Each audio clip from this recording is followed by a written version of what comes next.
Chapter 4. Henry. Jack gasped as Annie held out her hand. Oh, brother, she's always trying to make friends with animals. But this was going too far.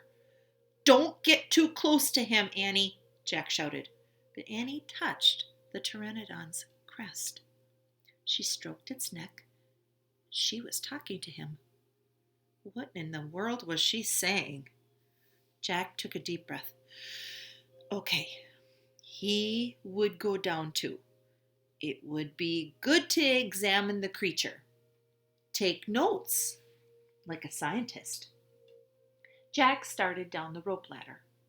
When he got down to the ground, Jack was only a few feet from the creature. The creature stared at Jack. His eyes were bright and alert. He's soft, Jack, said Annie. He feels like Henry. Jack snorted. He's no dog, Annie. Feel him, Jack, said Annie. Jack didn't move. Don't think, Jack. Just do it. Jack stepped forward. He put out his arm very cautiously. He brushed his hand down the creature's neck. Interesting. A thin layer of fuzz covered the pteranodon's skin. Soft, huh? Said Annie. Jack reached into his backpack and pulled out a pencil and a notebook. He wrote, Fuzzy skin. What are you doing? Asked Annie. Taking notes, said Jack. We're probably the first people in the whole world to ever see a real live pteranodon.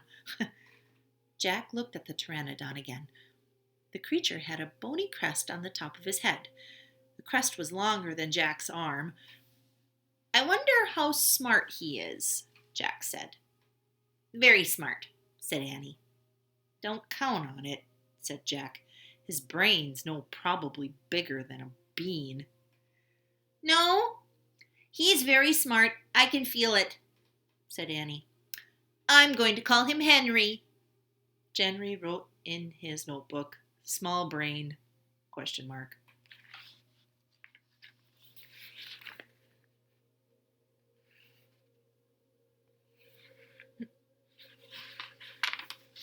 Jack turned and looked at the creature again.